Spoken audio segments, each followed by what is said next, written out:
हमला खार्किव में होगा या फिर अगला हमला सुमी में होगा, कहां होगा ये नहीं पता, लेकिन ये इशारे जरूर मिल रहे हैं कि अब शायद सबसे फियर्स डेडली अटैक किया जाएगा यूक्रेन के ऊपर, क्योंकि इस जंग का एंडलेस आगे बढ़ते चले जाना भी किसी के हक में नहीं है, क्योंकि नाटो जितना इसमें आएगा उतना ही नाटो रूस की बाउंड्री पर बैठने के लिए अपनी जगह बना लेगा। आलोक मेहता सर मेरे साथ इस वक्त जुड़े हुए हैं। आलोक मेहता सर, समीकरण कौन से साधे जा रहे हैं? क्या पुतिन मैसेज कर रहे हैं डोनाल्ड ट्रंप को, या फिर डोनाल्ड ट्रंप और नाटो मिलकर पुतिन को मैसेज कर रहा है कि अब बदलते परिदृश्य में रूस की उतनी इंपॉर्टेंस नहीं रह गई है, इसलिए रूस को ये सब कुछ करना पड़ रहा है?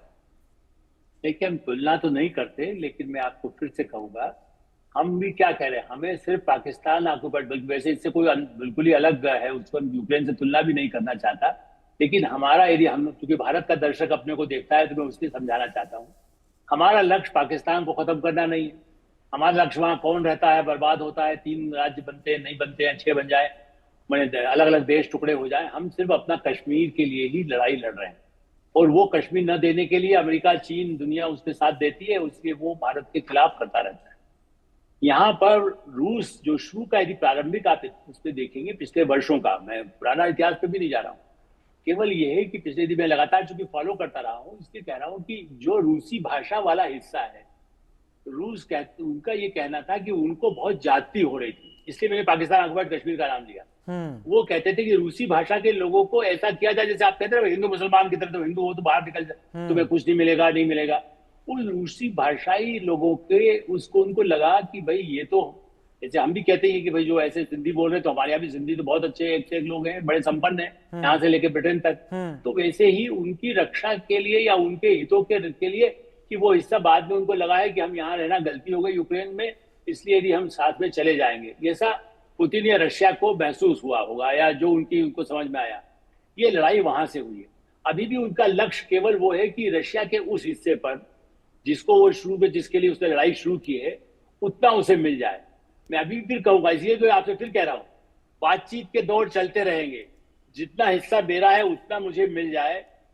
तब तक, जब तक इतने साल लड़ सकता है तो रूस भी लड़ता रहेगा, तेल उसके पास भी है, उसके पास सब बैन लगा दिया, सब कुछ अमेरिका ने सब कुछ प्रतिबंध लगा दिए, तब भी उसका धंधा चल रहा है। अब रूस चीन के साथ भी जो जुड़ा हुआ है, भारत के साथ भी जुड़ा हुआ है। तो आपने डिप्लोमेसी में कहा, आज भी भारत की भूमिका, क्योंकि भारत ये चाहता है कि आर्थिक बर्बादी दुनिया की ना हो,